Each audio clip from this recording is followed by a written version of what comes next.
This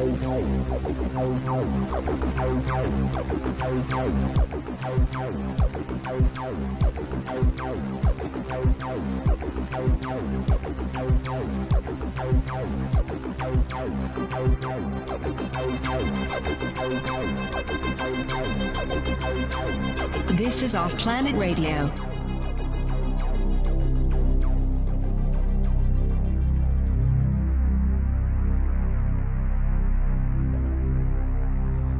Welcome once again, everybody, to Off Planet Radio, Off Planet TV. The website is offplanetradio.com. I almost forgot my own website there. We're also on Patreon for those who wish to support us and be partakers in what goes on there, which includes some exclusive material, which includes the second half of this interview tonight. And this ought to be a pretty good interview. We're gonna be doing a few shows here with other people in the media. Basically, we burned our last two guests out. We even managed to wear Cliff High out. So we're going to see if we can do some damage on that side of the road as well. And Emily's going to tell you about our upcoming guest. Hey, Em, how you doing? I'm doing great. Good to be back. And also, guys, just want to let everybody know, we're going to probably put a few clips out from it, but we had a really awesome group chat from our Patreon group chat this weekend that was like really super amazing. So I think we're going to put out some clips from it. But come over and check that out, because that's actually one of the coolest parts of the Patreon thing. So, all right, let's get into it. I'm actually really excited for this one. So, yay. Good. Okay. So tonight's guest is an accomplished musician, a critical thinker, and a genuinely kind and good-hearted man who we consider an ally. His radio show and blog are dedicated to awakening the masses and bringing humanity back into our natural existence of living in truth and serving creation. He's here to talk all things bullshit about the Beatles, the state of the alternative media, and to shoot the shit about the shape of the earth. From Sage of Quay, Mike Williams, welcome to Off Planet Radio. Thank you, Emily. Thank you, Randy, for having me on the show. It's good to have you on, brother. Yeah, we're gonna cover some territory tonight that includes, probably the backdrop on the Paul is dead thing, and get into some other interesting and esoteric subjects as well. I think first I want to focus a bit on who Mike Williams is and how he became the Sage of Quay, and your own journey into this netherland of alternative media as it is. Well, I spent 30 years plus in the corporate world. And as I was making my way, through my career, as I started to get to I would say, the last third of it, I started to become aware of the matrix, become aware of that I wasn't living my life the way I wanted to live my life. You're really living your life based upon some template that's been put out there for the masses to follow. And I was on that hamster wheel, like just about everybody else. And so as time went on, I started to poke around more and more into areas of research. And I can't even really tell you how I did that. It's one of those things where something catches your interest and you start to pursue it. And as you pursue it, you research more and more. And 9/11 was a big thing for me. The moon landings was another big topic for me. And then in 2006, I had some personal challenges that made me have to look in the mirror and say, okay, so where is this all going? And so I made a change in direction, and that direction was that I've got to put all that stuff in the past, put it in the past, and then move forward with a new future, new beginnings. And then in 2009, there was really a spiritual awakening that took place for me, and it was very significant. And that then took me onto the spiritual path. So the combination of 2006, where I had to make changes in my physical world reality, the things I was doing, coupled with 3 years later with the spiritual awakening, brought everything together. And once I did that, there was really no looking back. My whole path in life just changed. And so I started Randy and Emily, with essentially the blog. And I think the blog I started in 2011 or 2012. I'm trying to remember exactly when it was.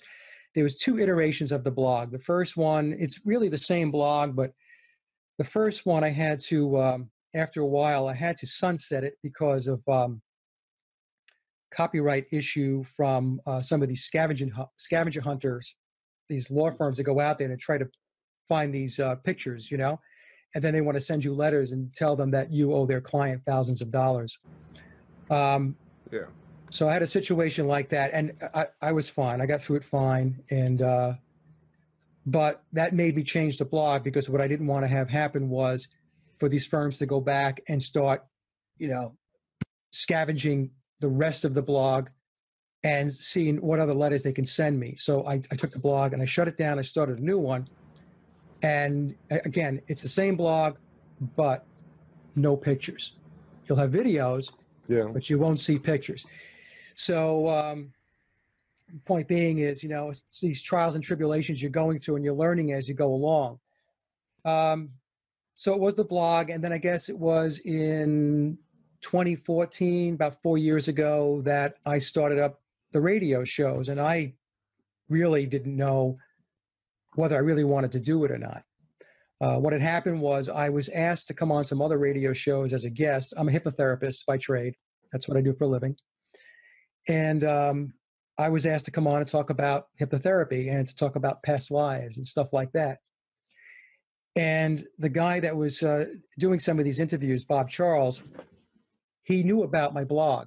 And I didn't know he knew about the blog, but he knew about it. And he said to me one day, "Hey, Mike, why don't you come on my network," which was Pyramid One, "and why don't you do your own show and talk about conspiracy?" And I told him, I don't want to do that. And he said, "Oh, come on, it'll be great." I said, "Bob, I really don't have the time to do that. And I'm not really sure how I'm going to sustain it." So long story short, he convinced me to do it. And I did a couple of live shows with him back in early 2014, around that time frame. And eventually what happened was he changed his format. It became a lot more new agey, and that did not fit at all with the stuff that I was talking about. I mean, you're talking about new age, and I'm talking about MKUltra. It wasn't working. So I basically went off and did my own thing. And that's what I've been doing since 2011, 2012 with the blog, and then since 2014 with the radio show. And I always give a shout out to 2 people who got me started with the radio show, 2 people that came on. And when nobody knew my name. It was David Icke, and it was Max Egan. Oh, so nice. Max and David. Yep. I reached out to somebody had David Icke's email, and they forwarded it to me, and I sent it to David, and he wrote me back a couple of days later, and he said, "Sure, mate, I'll come on your show." It was great. And then I also reached out to Max, and at the time I was listening to Max's podcasts, and I still do to this day. Yeah. And I sent an email to Max figuring, I'll probably never hear from him, just like I thought with David, because these guys get so much mail. And then Max got back to me within a couple of days and he said, "Sure, Mike, I'll come on your show." So David and Max really gave it a big, big boost, because once you have those 2 names like that, when you approach other potential guests, and they're like, "Okay, yeah, well, David Icke was on and Max Egan. Okay, yeah, I'll talk to this guy." So again, so thank you, David. Thank you, Max, for helping me out. Yeah, that's interesting how it works when you're starting out. I did this. I jumped from Christian broadcasting in 2000, roughly around 2009, into what was called Exotica that became this show. And in the transition of that, I was sort of jumbling, but like you kind of reach out to people. I was very fortunate to get Bob Dean and Duncan O'Finian to come on, and Duncan, hung out for years. That was one of the few radio interviews that Bob Dean did in that period. And those are the things that jumpstart a podcast, a radio show. Yeah. And in all fairness, you were very fortunate to get David Icke, because I don't even think to this day could have approached David Icke. That's nervous to me. I don't. My experience so far, because I've been doing this with Randy now for a year and a half, more than that, almost 2 years, that some of the biggest people that I've gone, the ones that I thought maybe wouldn't respond, they respond right away. Yeah. Right. And then the unusual people respond right away. But there's this like space in the middle where people who think that they're a bigger deal than they are, they're the ones who don't respond. You know what I mean? So some of the people I thought maybe would never respond usually got back to me within the day. Yeah. You know what I mean? So it is interesting. And that's why it's always, I mean, me and Randy sort of jokingly and sort of not jokingly, they were like, we should invite Pee Wee Herman on the show. Right? An interesting conversation, but he probably would get back to us. You know what I mean? But yeah, no, it is interesting. But yeah, it's definitely, you got a big boost from that. That's awesome that they did that. I don't listen to David Icke too much anymore, but I still do enjoy listening to Max Egan. Max Egan's awesome. I met him in Philadelphia last year, and he was actually very generous and expansive. Meeting him in person, he's an interesting personality. Yeah.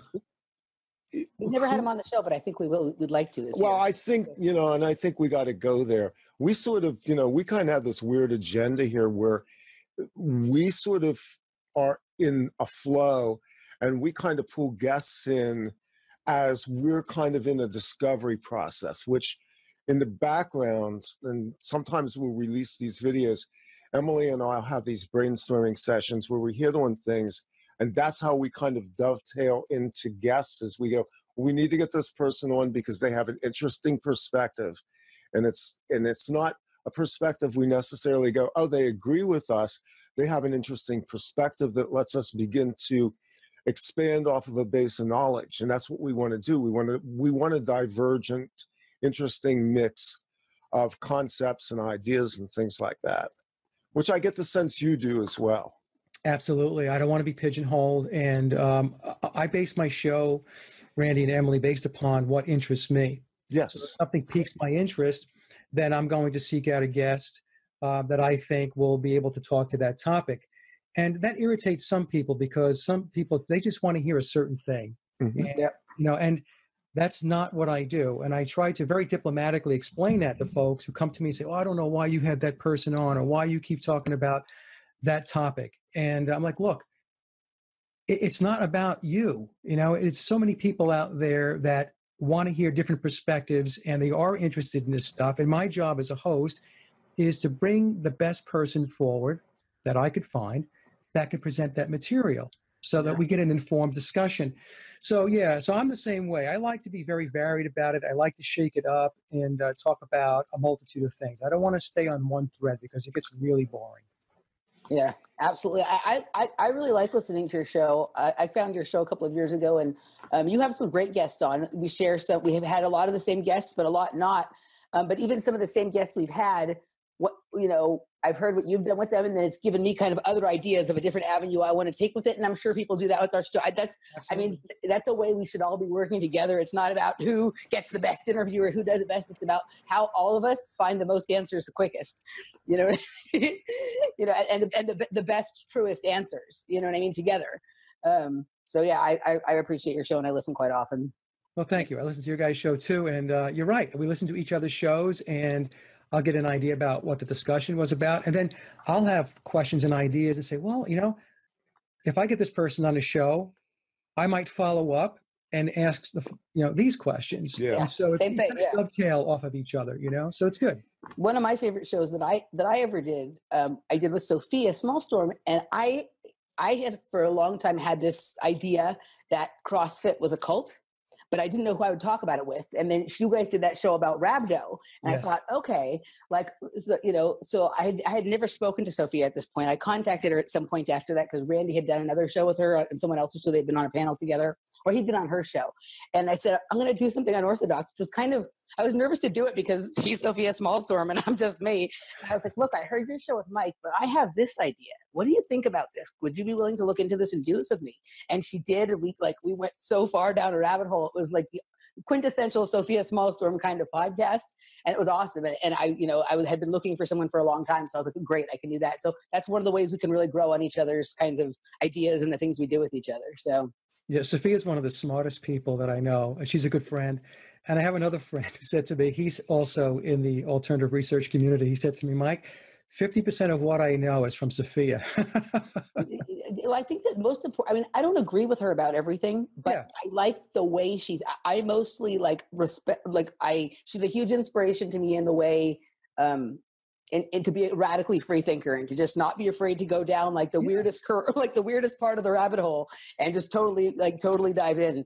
And She's a thinker, and you can agree to disagree with people. That's fine. I mean, it's really an arena of ideas, and to be able to have civil discourse to talk about whatever, and that's the thing. A lot of people don't want civil discourse. They want you to believe what they believe.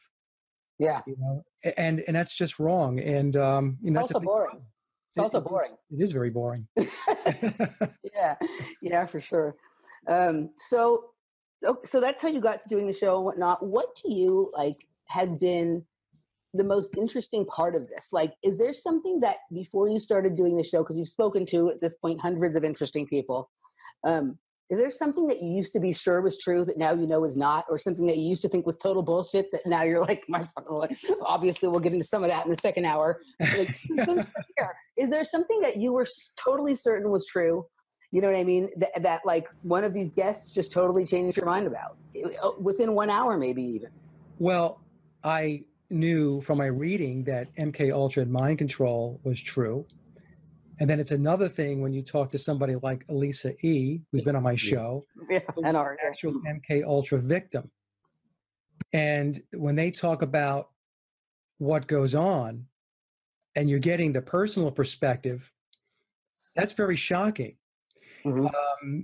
Even though you may have done a lot of research, and I did on MKULTRA, and taking a look into that, when somebody steps forward and says, "Look, I was part of that program," and they describe the abuse, that you really take a step back. So it's stuff like that it makes you pause, and it makes you realize that you can read all you want to read and be informed about stuff, but there's nothing like talking to somebody who's actually been there.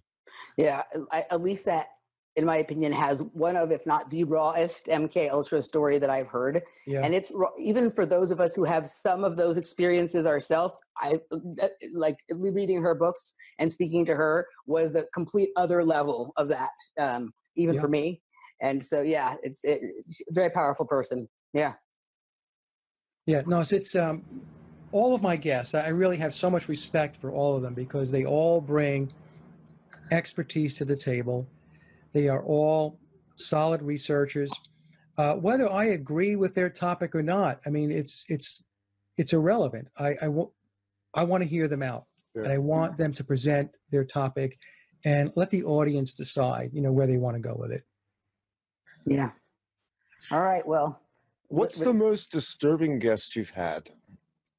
The most disturbing? I don't think I've had a disturbing guest. Okay, somebody that's disturbed your worldview in a way you didn't expect, maybe. I really can't say I've had anybody that shook my world to the point where I was like, oh my God. I will say my recent guests, when we talked about Cody Sinagra, who talked about the Black Ops and Oklahoma City. Now, I know that there are people out there that think that, he's not real and he's a plant and all that stuff. I don't know. I had the discussion with him, and, he came across to me to be somebody that was being genuine. But what he talked about, how the whole process works, and, how it goes down, and how they even go after each other, poisoning each other. Yeah. All of this. I would say, now I don't want to say that like really shook me, but again, it's like with Elisa. You can read all you want about that stuff, but when you start to have a conversation with somebody who's actually has done it, real life experience, as an example, always having to look over your shoulder every single day. Because one of the questions I asked Cody was, did you get to the point where people you used to trust, you realized that you couldn't trust them anymore? And his answer was, absolutely. And so what, and if you take that a little further, what that means is there are people that you trust right now that you shouldn't trust. You see what I'm saying? So that whole bit where you're in that field of work for as long as he was in it, I don't know how you do it. And I know people are going to argue that, he shouldn't be in that type of work. It's bad stuff and everything else. That's beside the point. Where I'm at with it is that's what he did. And when you take a step back and think through what it is that he was involved in, it's scary stuff. Yeah, I feel like that about a lot of things. Like people, whether something is good, at least the point we're at right now, whether something is good or bad is irrelevant. It's happening. We need to know about it. We need to deal with it. And just like ignoring it because you don't like it or something like that is not any way around it. Right. Yeah, absolutely. Have you, he was interesting. I listened to him on a couple of shows, including yours. Have you read the book by Wendy Painting about Oklahoma City? It's called Aberration in the Heartland of the Real, The Secret Lives of Timothy McVeigh. No, I haven't. I read A Noble Lie, but I didn't read that book. Yeah. So this one, it's a huge book. Actually, I've been trying to finish it for a long time. It's like 600 pages long. And we've been putting off having her on the show so that I can finish it because I just have very little time to read. But it is fascinating. You know what I mean? I'm kind of looking to sort of see where some of the things he said may fit in with some of the things that she said. This person, I've never seen somebody who's done so much research on a single case or a single topic. She basically did her PhD. Her PhD is in the Oklahoma City bombing. That's what her PhD was. It's a fascinating book. I recommend you check that out. I'll definitely take a look. Yeah. I have the original clips from that morning when the emergency workers, the police, the first responders were there, and there were bombs in the building that didn't detonate. Yeah. And so I have that, and I have it on my alternate YouTube channel for reference, in case anybody wants to take a look. And it's really amazing. You can watch that footage from that morning, and you can see that the story that was unfolding at the time when it happened is not the story today at all. Yeah. And that's something that people have to stop. Just like 9/11. Exactly. Just like 9/11. Exactly. And that's what people have to start getting their heads wrapped around, is that they changed the story like that. And they put it out into actually, Mike, that's a lot of what we're talking about in all of this. The real conspiracies, the scenery changes that go on in progress. Yep. And this even goes into the Paul is dead thing. They change the scenery, they change the storyline, and they do it in process while we're watching. And they count on the fact that this is the Goldfish Effect, that basically we're not going to notice, and the very subtle changes are then queued up and pushed out. And, 9/11, it's such an interesting progression from Waco to Oklahoma City to 9/11, because there's a chain of evidence that follows through all of that is historical in what was happening, to expose how these people were almost literally exposing themselves as they tried to cover up each significant movement they were doing. Right. Well, and because the media is complicit, they can cover their tracks very easily. Yeah. And because virtually everyone that's in government is corrupt, at least in positions where it counts, they can get away with the lies. They can continue to move forward. Even when they screw up big time, at some point it's going to get covered up. They're not going to investigate. They're not going to talk about it. And this is what we see all the time. It's like the game of telephone, where like you used to play when you were little. By the time it gets to the last person in the row, it's a completely different sentence than it was when it started. There's not even one word the same. Yeah. Right. So absolutely. You see, I mean, it's interesting to watch. We've gotten a lot better about being really observant in the beginning. So like this last thing with Las Vegas, they're not being able to get away with some of the shit that they've been able to get away with on the other ones, because literally the moment it starts to happen, people are recording every little thing and noticing every little thing, and being more diligent about staying on some of this stuff. And it's interesting to, just as we sort of take our, assume a new position to watch how they try and adjust to the new position that we're taking on some of these things. It's a fascinating, how people can not even be interested in this stuff is sort of beyond me, because if nothing else, it is quite fascinating to watch the dynamics of how this all works. Well, this is, a lot of this is stuff that's been being decoded, going back to the JFK assassination and then going forward. And that took decades to uncover, really, to the point where there became something of an understanding that this truly was a conspiracy and that there was cover-up upon cover-up, multi-level. And then I actually started decoding these events with the Virginia Tech shooting in 2007 through like the Aurora Batman shooting up to Sandy Hook. When we got to Sandy Hook, I made a conscious decision because I actually spent 8 hours blogging on Sandy Hook as it was happening. And I actually identified some of the crisis actors in real time in my blog, down to the point where I actually got access to the database of the photos of the company that was doing the crisis actors and found the woman who was the school teacher that was interviewed by Diane Sawyer on ABC. The crisis actors database website went down and that video was wiped. And after Sandy Hook, after exhaustively going through Sandy Hook, I made a conscious effort. I said, I'm not doing this anymore, because it literally just, you feel depleted as a result of injecting yourself into this. I guess because of my own background and because of my own perspective and the idea that I empathically project into all of this, by the time we got to Sandy Hook, I went, there's plenty of people out there. I emotionally couldn't do this because I felt like I was being pulled into darkness with it. Yes. Yes. I mean, you cannot sit in that darkness and focus on it. No. 24/7, because what'll happen is, you're exactly right, Randy, you will get pulled into it. You will. Look what happened to James Tracy. Yeah. Right? Yeah. I mean, he's kind of disappeared. I haven't heard. He lost his court case. He lost his court case. He lost it. The court case about being fired from the school. Yep. Okay. Yeah. And and of course the court systems are all rigged. And so he spent a lot of time on Sandy Hook, and when he got fired as a tenured professor, he took it to court. And I read some of the write-ups from what took place in court, and they essentially set him up so that it wasn't going to be possible that he was going to win that case.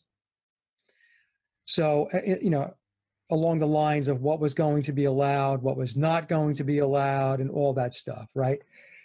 This is how it works. Yeah. And people have to understand this. The whole system, soup to nuts, is corrupt. Yeah. Not to say that there aren't good people in the system, but the overall system itself, the apparatus, is corrupt. Yeah. James Tracy stuff was great. And, fortunately, he's still alive. Dave McGowan, look what happened to Dave McGowan. You know what I mean? Dave McGowan, an even more extreme case of sort of overturning some stones, and then, fast acting cancer, like some of our friends, Bill Hicks and stuff like that, Yeah. So. Yeah, in a lot of ways, McGowan was the guy who pulled the sword out of the stone with Laurel Canyon. A lot of people had begun pulling this together. McGowan, he had the Gordian knot. He really did kind of put together some data points. And he did this. I talked to McGowan when I was working with Visigoth back in, 2000, probably 2005, 2006. McGowan was terrified by what he had found. Yeah. He was very spooked by it. And I think he always had a healthy respect, understanding that there was a darkness to this, spiritually as well as, obviously, realistically, a world power aspect that did not want this coming out.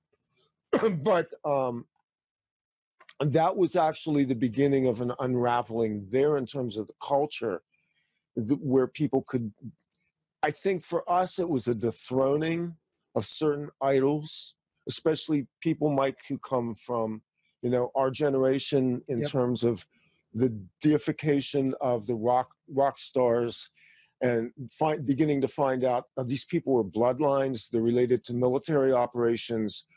They were convening in this place, which was a mind control center. And that will inevitably take us into the subject of Paul McCartney, I'm pretty sure. Yeah, Dave actually, he exposed something that had been used for a very long time to social engineer and mind control the masses. Yeah. Like you said, Randy, people would look at these rock stars as gods and role models and so on. And the work that Dave did, he just ripped the veil off. Yeah. And he said, hey, these guys are all part of the system. Okay. Whether I've been asked the question, well, you think they all were, Mike? You think they all were in the know about, involved in the social engineering, involved with Tavistock and the CIA and all that stuff? And I said, well, look, it works this way. Some of them, the key players were, and they did know.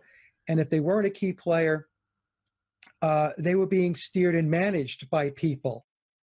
Driving them in a certain direction, you know.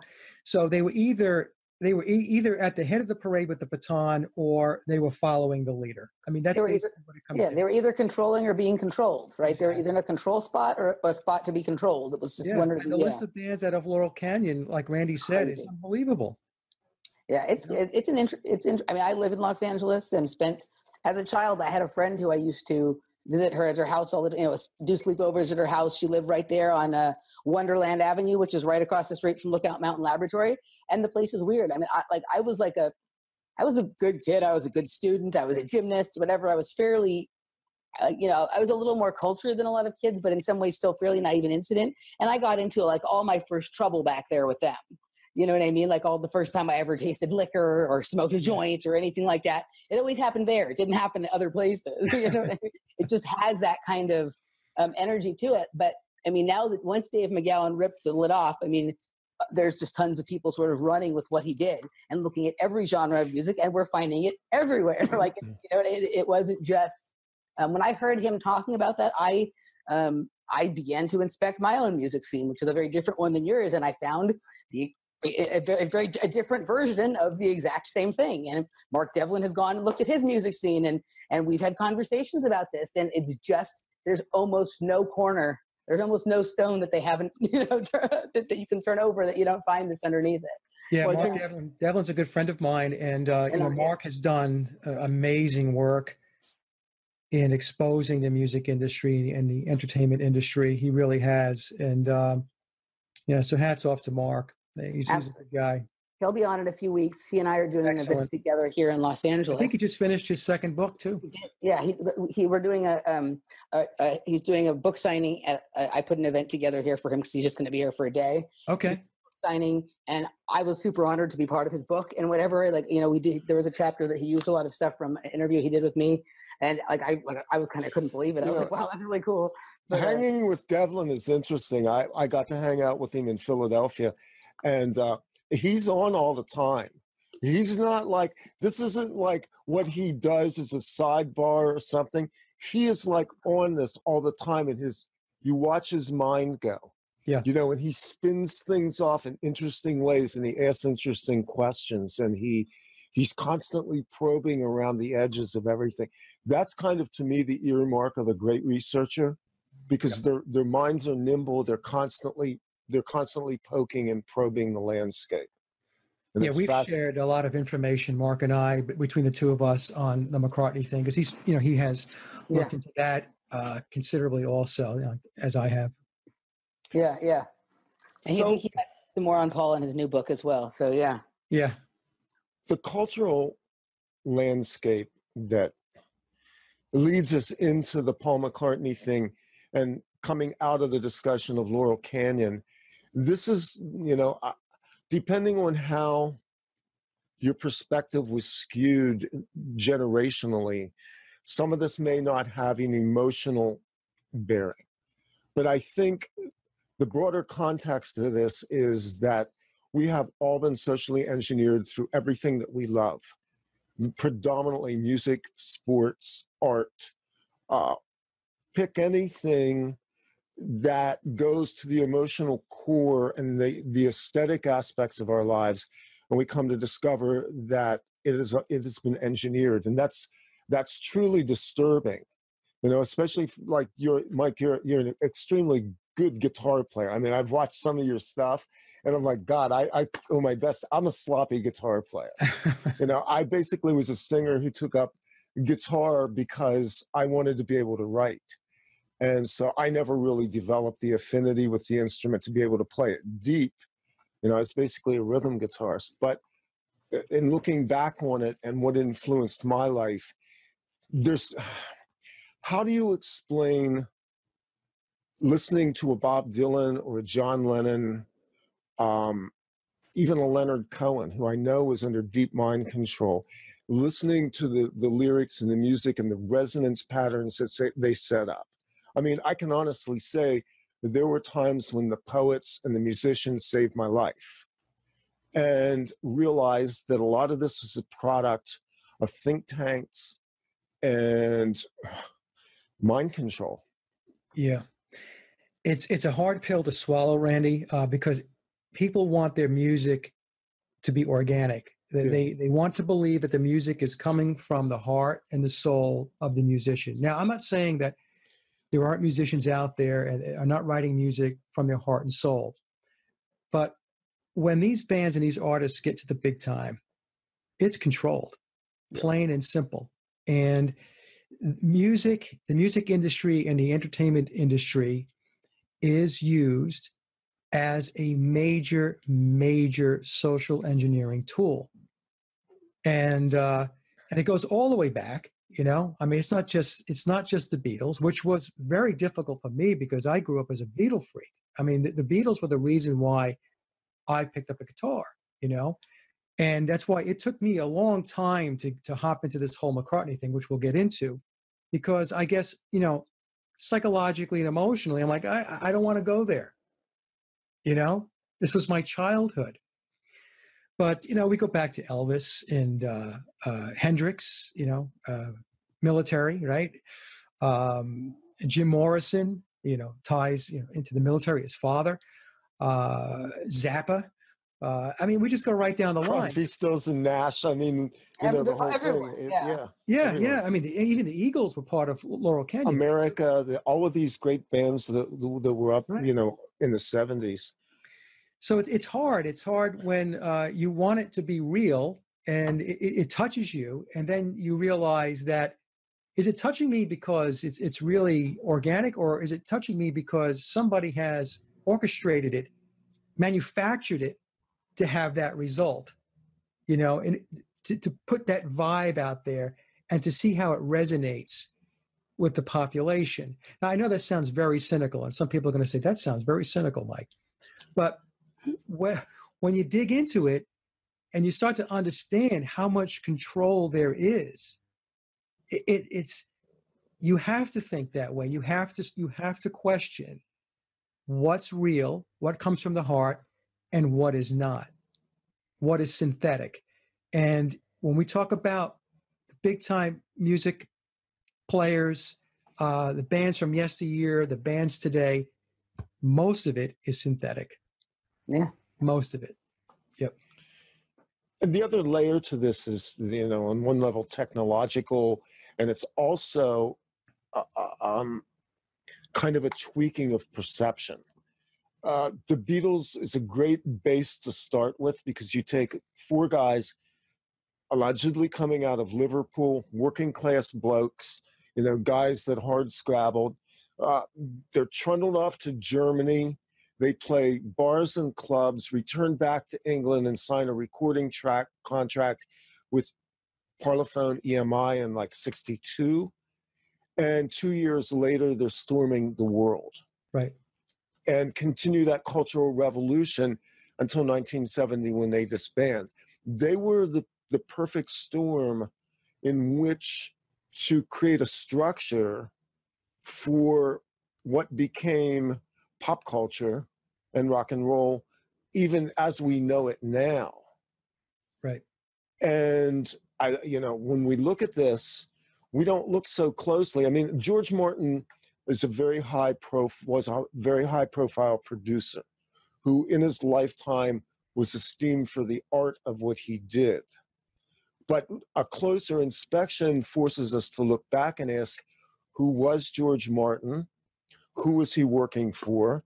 And who was the corporation behind him? And when you begin to look at EMI, right, you realize, oh, the technology was military. British intelligence, yeah. And then, it's interesting because I kind of collect fact datums. And I remember the Eagles producer, and I can't remember his name right now, he produced Hotel California, having said that basically the technology that they were using in the studio was the same technology he had used as a sonar operator on ships in the Navy. So, in a sense, modern music and the production values and the technology behind it is very much acquired from the military, and we have to expect that, there's probably some things baked into that as well. Yeah. Yeah. The going back, to George Martin, and these people are all major players. Martin he's passed away now, very high level Freemason. Yeah. I'm convinced Brian Epstein was as well. So the whole system, as I mentioned before, is all controlled. It's controlled by these secret societies, and again, they're using the music to steer the consciousness of the public, of the masses. That's what they're using it for. Real music, independent artists like myself, we don't have a prayer. We have to self-publish. We have to try to, do what we can to get our music heard. But when you have all of this backing, all of the money behind promoting and getting bands out on tour, paying for records, recording, and all that stuff. Hey, that's done for a reason. Yes, make money is one thing, but it goes beyond just making the money. What they do is they make money while steering the consciousness, while they are conditioning the public and social engineering. So social engineering becomes a very profitable business when you do it through music. I also sometimes think that the whole money-making aspect is like a good public cover or front for what they're really doing. Because anybody, I can go into the other room where my dad is watching the State of the Union on CNN and buying all of the propaganda bullshit, and he'll definitely agree with me that advertising is about manipulation, or he'd agree with me that they do things to make money. But so that will please most of the people, the sheep or whatever, right? They'll be like, oh, it's for money, right? And that acts as like the best cover for people never suspecting that it's actually really about manipulating people's minds in very particular and intricate ways. Like I say the same thing about the whole thing with sports being fixed, right? Like people think it's about the betting and the money. No, it's not. It's about a narrative that is the same kind of narrative that comes from music and all these other kinds of things. It's about there being a narrative and letting the dummies who are into the gambling, whatever, be sort of the fall guy or the front for what's really going on beyond that. Yeah, that's a tough one for a lot of people to swallow. That professional sports, is fixed. Yeah, it's interesting. Paul Romano put a video up on his website, Pockets of the Future, where I love it. Yeah, it's good stuff. Yeah, and where this guy missed the tackle completely. He looked like a total amateur out there, and Paul had said that the fix was in. This was fixed. Mm-hmm. And people went nuts. It was just a missed tackle. What are you talking about? Not everything is a conspiracy. Not everything is controlled. But when you start getting into professional sports and the amount of money and all that, you cannot just sit there and say it's not possible. It is possible. I don't know. Maybe the guy did miss the tackle, but in my view, it's food for thought. It's something that you have to register up here and keep in mind. Put it in your back pocket, and then as you go forward and you watch other sports, just keep it in mind and see if you start to see a pattern. You know what I'm saying? Absolutely. I mean, we had quite a while back now, and I disagree with some places he's gone in his work and the way he's handled it. But we had Zachary Hubbard on, who does gematria, Yeah. and he can go through just how the codes of what's being sort of fed through the sporting things. He can predict who's going to win, what the score is going to be, how it's going to, you know, what I mean, just basically by using numerology and gematria. Yeah. So yeah, it's very. I look at numbers all the time on news articles. Whenever they post some kind of crisis or some kind of tragedy, the first thing you look at is the dates, the times. Yep. I mean, all totals, the 7s, 11s, 88, 33, 77. 99. Exactly. Have you seen? I know you've had him on a guest on your show to talk about flat Earth a ways back, but insanity is sanity. He has a great video. It's like 10 minutes long. It basically describes how the simulation works. You know what I mean? Where he's basically saying that like the reason these numbers show up all the time is because we're obviously in a simulation, and that's the code for the kind of event that's going to happen. Basically, you know what I mean? Like that everything is sort of coded, and that's like those kinds of codes are the sort of like the programming numbers for that kind of event. You know, okay, he did the best job. You know, me and a friend of mine had been talking about our ideas of how this simulation we live in work for like a couple of weeks and put something together. And then he was able to make a 10-minute video where he just kind of summed it all up in 10 minutes. He's pretty good at doing that, but that's a good one. People should go out there and look at that. I forget what the title of the video is, but it's about 3 months old, and it's like a 10-minute video on sort of the simulation that we live in. Yeah, I've had him here on the show, and he's a friend of mine. And another great video that he did is the number 33. And he did like a 10-minute video. Yeah. Now the number 33 pops up in all of these news articles online, you know, and it's just amazing. And you have to ask yourself, what is going on? Are there actually people in the back room with visors and, you know, calculating, so put an 11 here, you know, put a 33 over here? Or is it part of a simulation? Yeah.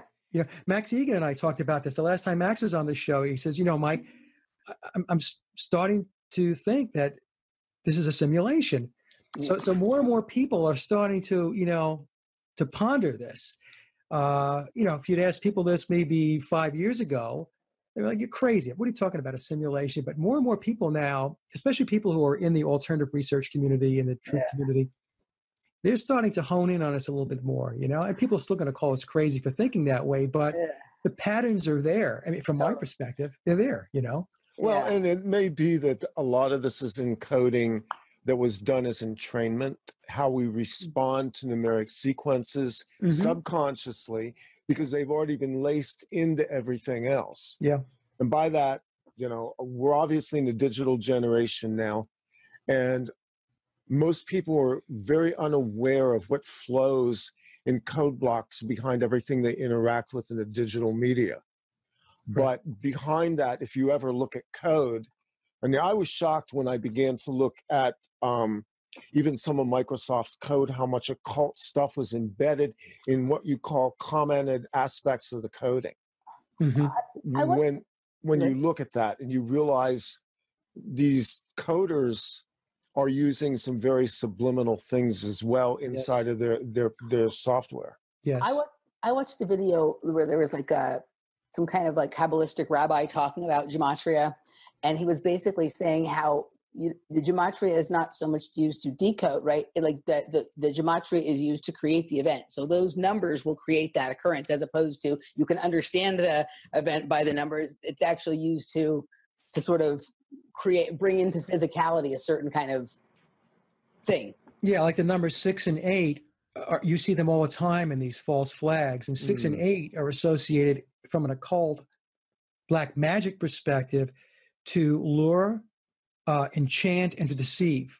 That's why you see those numbers pop up all the time. 6, 66, 666, 8, 88s, you know, and that's why when you see these events and the media puts a picture out, let's say there's a license plate, break that license plate down using gematria.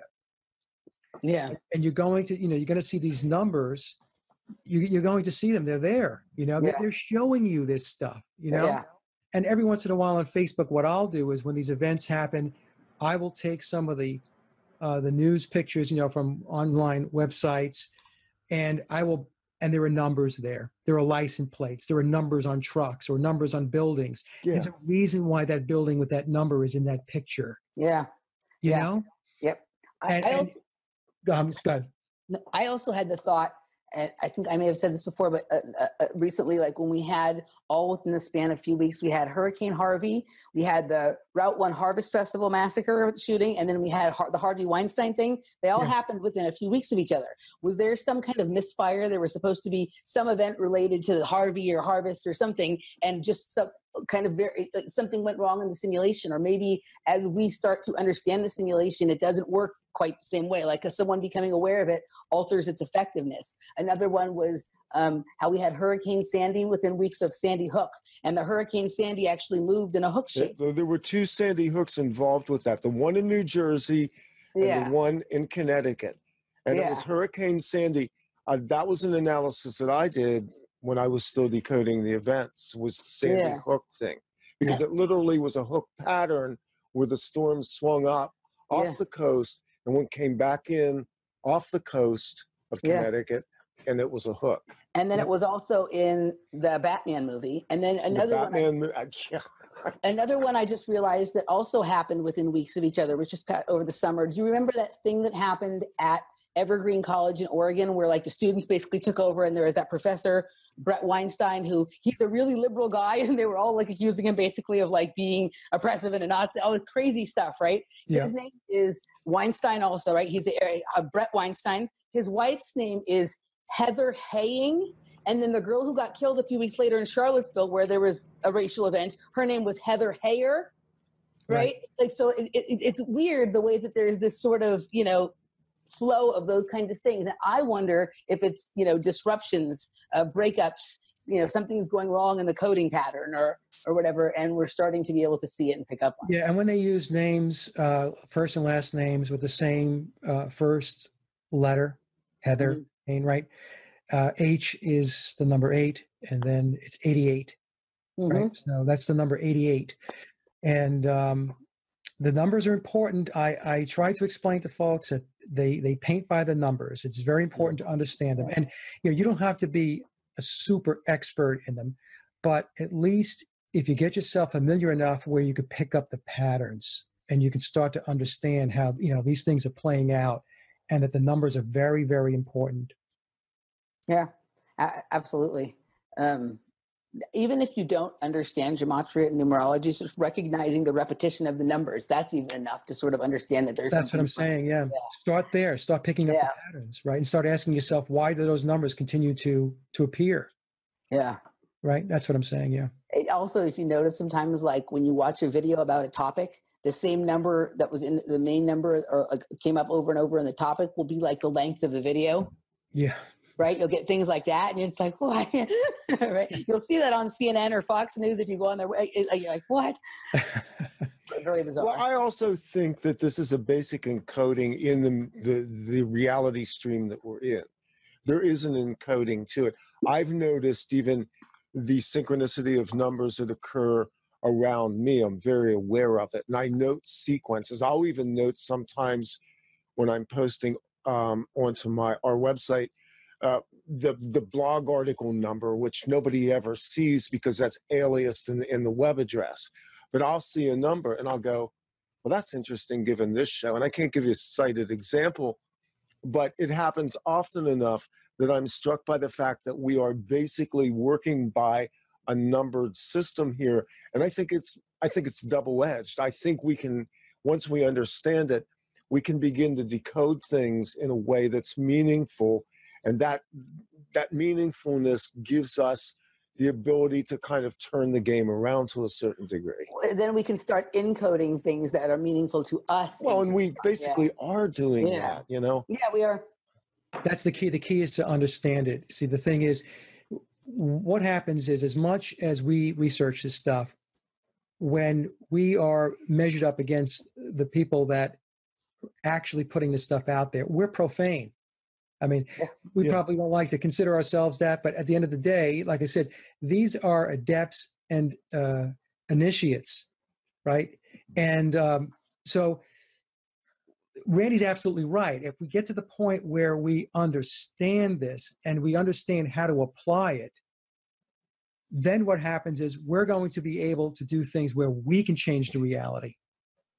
Where we can move even ourselves, not even the whole population, but you can you can actually steer yourself in a certain direction, a different direction, when you start to understand more and more about this stuff. Yeah. So, it's. And he's right. We're already doing it because we're three of us sitting here tonight having this conversation, having a much different life than we had 8, 10, 12 years ago. Exactly. Yeah. Well, and you got to bear in mind too, a lot of these media people, when you look into their background, and this has come up consistently when we've talked to people who have come out of projects, were literally bred and educated into this system. I've often wondered why so many major newscasters in the U.S. came from Canada. Some pretty Peter Jennings comes to mind, and a number of them. What I discovered was a lot of these people had come out of projects very focused on training in semiotics, use of language, use of symbology, projection of image. And in fact, they're adepts at that because that's a very esoteric art. It's the art of basically prophecy and communication. Well, you also have to remember that Marshall McLuhan was from Canada, right? Exactly. And Marshall McLuhan figures into this very, very heavily. Yeah. As, I don't think most people want to admit that. Oh, there goes another idol. But McLuhan was basically telling us then the media is the message and we are the encoders.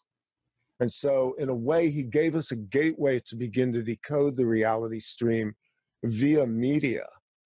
And in that media that existed just before the digital era. Yeah. Yeah, and a lot of these, probably more than a lot, are trained in neuro-linguistic programming, NLP. Exactly. I have a clip of Sean Hannity. It's about 10 minutes long, and it's a 10-minute long display of NLP. Really? Yeah. Oh, yeah. Yeah. I could forward it on to you. There's a guy that he's a NLP professional and expert, I should say, and he broke the clip down, and he said he's doing this, he's doing this, he's doing this. It's about 10 minutes long. It's great. And you can see, Randy's right. I mean, these people are all trained in this stuff.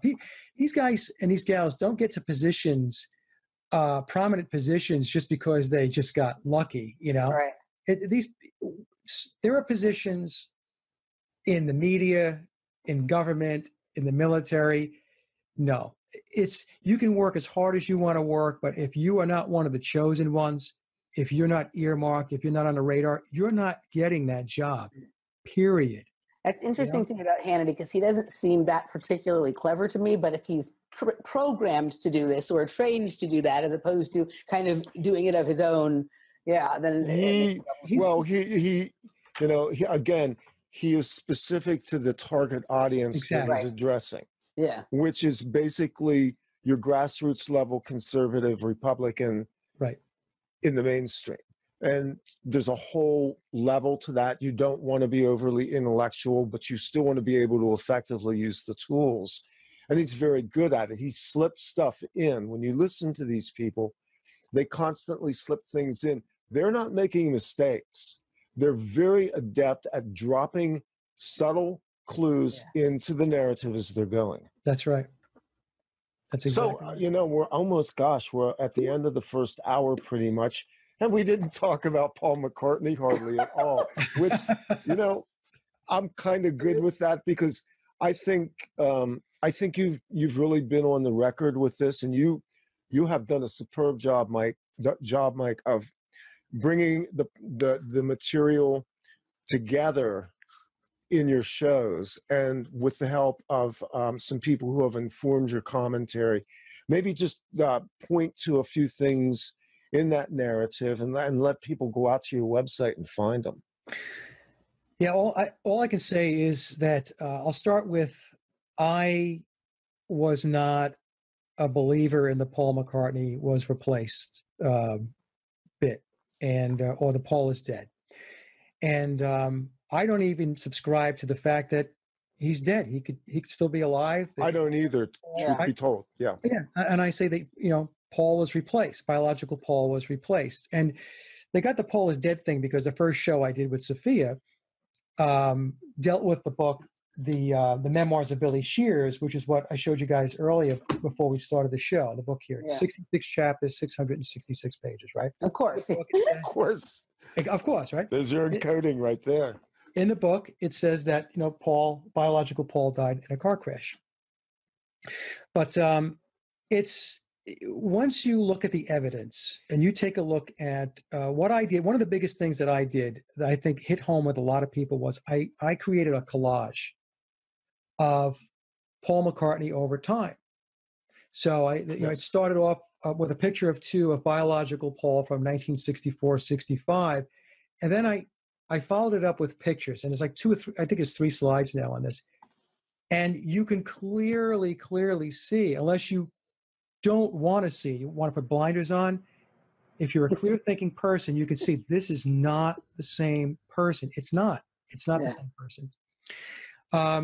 Now, one of the things I did want to point out on the show, because I think I'm the only person to really have discussed it, when we talk about the whole Paul is dead or Paul is replaced topic, everybody focuses on Sgt. Pepper, right? Because that was Bill Shepard or William Campbell or Billy Shears, whatever you want to call him by.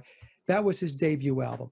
He was brought in to the Beatles to bring in the psychedelic era. That's really what his job was.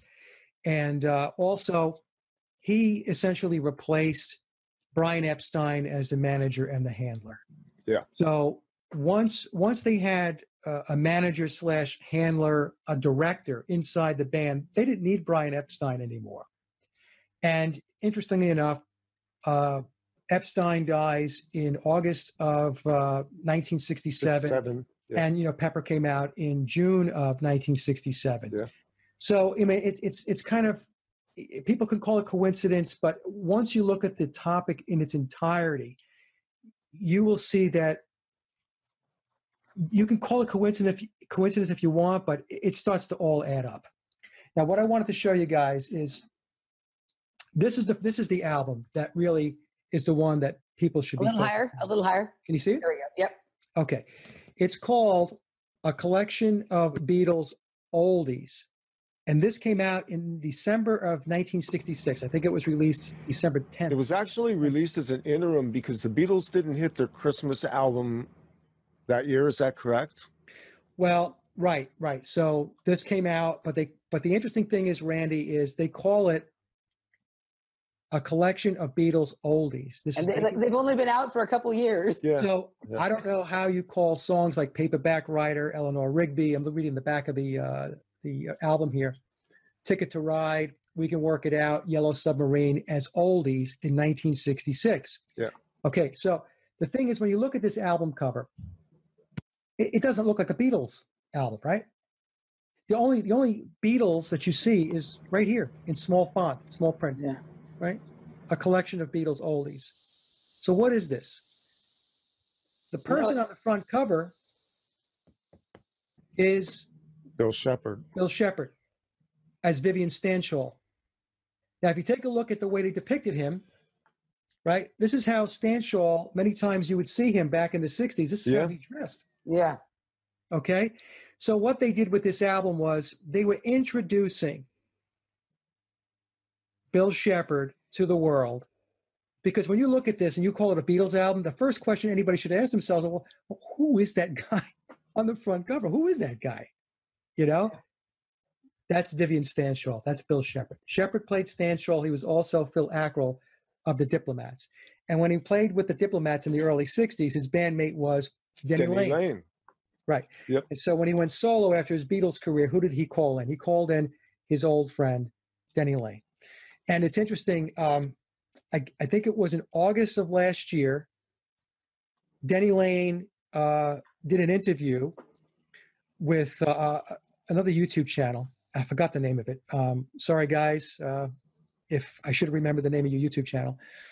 But in that interview, Denny pretty much he outed it. He spilled the beans, because at the end, he says, well, who the hell is Billy Campbell or William Campbell anyway? Meaning, because I should set it up a little bit.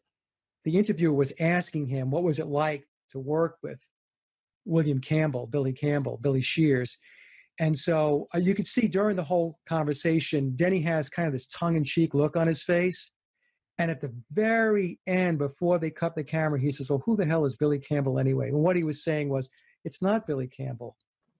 It's William Shepard. It's Billy Shepard. Billy Shears. Shears is a play on the last name of Shepard, you see.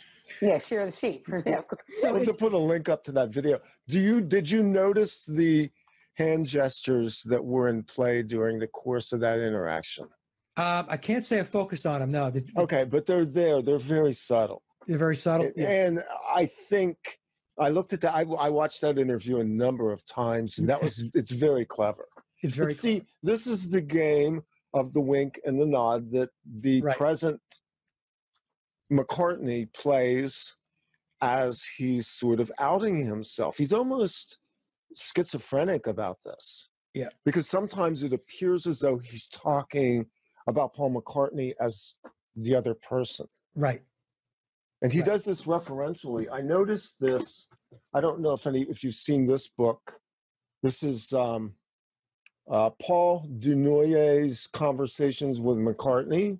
Okay, I have seen the book, but I haven't read it. Yep. Okay, the book's interesting because there's so many inconsistencies in it. Yeah. For somebody like me who studied the Beatles, a good reference is Bob Spitz's book, The Beatles as well. Yep. It's a big book. It's massively referenced, and the final conclusion that the book makes at the end is nobody really knows what the history of the Beatles is. Yeah. It's stunning when you read it. You read that big a book, and you get to the end, and in the footnotes, you look, they're exhaustive, and he goes, nobody really knows what the history of the Beatles really is. Including the Beatles themselves. Including the Beatles themselves, whoever they may be. You know, I just what's happened is, Shepard has gotten to the point where he's running out of runway. He was born in 1937. He's 5 years older than biological Paul. Yes. That puts him at 81 years old. And I actually had a correspondence with Tom Harriet. Tom is the author of the book, Memoirs of Billy Shears. And basically, the conversation that we had, it was through email, was that William's at that point, or Bill's at that point, where nobody knows who William Shepard is. He wrote all of these songs, right? He was a major player in this what some people consider to be the greatest rock and roll band of all time. And he's known as Paul McCartney, but he's not Paul McCartney. And it's catching up with him. It's one of those things. Like if you wrote all of that music, and some people say, well, maybe there were ghost writers too. That's fine. Maybe there were, but I'm also very positive that he sat down and wrote a lot of songs himself. And you wrote all those songs and you put them out there. And at the end of the day, you turn around many, many, many years later and you look back and you say, I wrote that stuff, not this guy, Paul McCartney. So I think that that's what is actually starting to really, really bother him now. Yeah. Well, you have to assume too, given this is a Tavistock operation, there's a fair amount of mind control. This guy's been running for over 50 years. Programming breaks down, and eventually the individuated ego begins to reinsert this itself. Yeah. Anybody who goes through recovery of memories through trauma knows that at some point the self reasserts even through the filter of what are potentially multiples. And you see this in McCartney now. What's interesting to me is that he's still doing this at this age, and that he seems endlessly willing to keep extending himself out even when he looks ridiculous doing so. But it appears as though he's still trying to establish some legacy. Yeah, he's still, I don't know. It's almost like you said, Randy, he's trying to almost validate himself when really he doesn't have to do that. Now, I have a theory, and it's just a theory, folks, but Memoirs was published back on September 9th of 2009, 999. And we talked about numbers before. So in the book, Shepard says that biological Paul McCartney was all about the nines. He's all about the sixes. So this September 9th, 2018 is also 999. Okay, so we take the 18 at the end of 2018. 1 and 8 is 9. So I ran this by Tom you Harriet, and he wrote me back, Mike, I like the way you think. Now, that doesn't mean anything's going to happen, but 999. Also, now, I'm thinking we're close to the end of this pony ride. I think we're close to it also, Randy. And I also believe it's possible that if it's not on September 9th of 2018, it's possible it could be November 11th of 2018, because that's triple 11s or 33. Yeah. Okay. Yeah. So if he doesn't come out and say something on November 11th, 2018, something is going to happen on 11, 11, 11 or 33. Now that's just my gut feeling. Like we were talking before, the numbers mean a lot to these guys. They paint by the numbers. And so I don't think that particular date in November 11th, is going to go by without something happening. Something will happen. Yeah. Yeah. So, no, my sense is that we're close to the end of this legacy, and it'll be interesting to see if the drop gets made on all this data that sits in the background, and potentially even Heather Mills, who knows, may. Before we wrap this segment up, I have two things that just listening to you guys talk about this made me think about. Cirque du Soleil has made two cirques that are about musicians, Michael Jackson and the Beatles. I've never seen the Beatles or listened to much of their music, but I have seen the Beatles Cirque du Soleil. And maybe what the underlying the idea here that they're trying to tell us about both Michael Jackson and the Beatles is that it was really just a circus. And also, didn't Michael Jackson and Paul McCartney do something together at one time? Mm-hmm. So it's interesting that those two have Cirque du Soleils. And then the other thing is if you think to Shakespeare's thing, all the world's a stage and those were merely actors. I see it two possible ways. Like a lot of these, like the Beatles and some of these other, even some of the individual celebrities, it's like when you're in a traveling production in a play, right? And like, or when they move to different cities, sometimes somebody's contract is up, they drop out, there's a new actor that comes in, plays the role, you do it for a while. So I see it like that, but also in Hollywood, in both in Hollywood with television shows and series and in sequels of movies, and also in like Broadway and stuff, like people do certain roles when they're on their way up. They do it for a run for like a couple of years, and then they move on to other roles. Yeah. What if we're in some kind of theater here, theater of the absurd, and some of these people have just graduated to other roles in a larger theater and a more prestigious portion of the... we discussed this about David Bowie, and what I think about with David Bowie and how scripted right up to the release of Black Star and his death 2 days later, all numerically very significant. Yeah. I look, it's all about immortality. I mean, in the end, the love you take is equal to the love you make, okay? Right. So if you go back and you listen to these songs, there's a tapestry, there's things woven into them that I think are cryptically communicated messages in the time itself. Also, if you look at the various roles certain actors play, there's like a thread that runs through them. Yes, absolutely. That is very interesting. So I just often wonder, the other day I haven't thought about this stuff in a while, where people say, oh, this person is really this person and this person is actually this person. But the other day, somebody who was not like a conspiracy person at all to me said, did you know that Jimi Hendrix is Morgan Freeman? That would just freak me out. This has been out there, and this does get crazy. Right? Honestly, at some point, we do slip off of the edge of reality with this, but there's a lot of people, we now live in the age where Mike can pull all these photos together and there's tons of videos. The age of video and the internet made it possible for us to do the forensics that at one time we really couldn't do unless we were willing to sit down and call through newspapers and microfilm and all this other stuff. That's right. Yeah. But remember, it's all being rewritten too, live in real time. Right, the revisionist history and it's completely like removing certain segments of time from the timeline and all that kind of stuff. So absolutely. I mean, all of history is a lie, right? What did Napoleon say? It's his story. Absolutely. It's a lie agreed upon, right? Yeah. And the victors write write the history. So history doesn't mean that that's what actually happened. That's the storyline. It's his story. Yeah. The story. Yeah. That's all it is, you know. All right. All right. So let's pretty much wraps up the first hour Wraps here. up. Yep. Oh, you got it? Me? You? Go ahead. Back us up.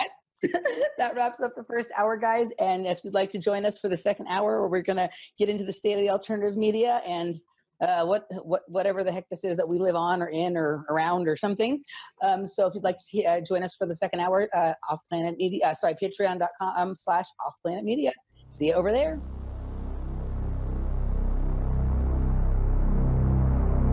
This is Off Planet Radio.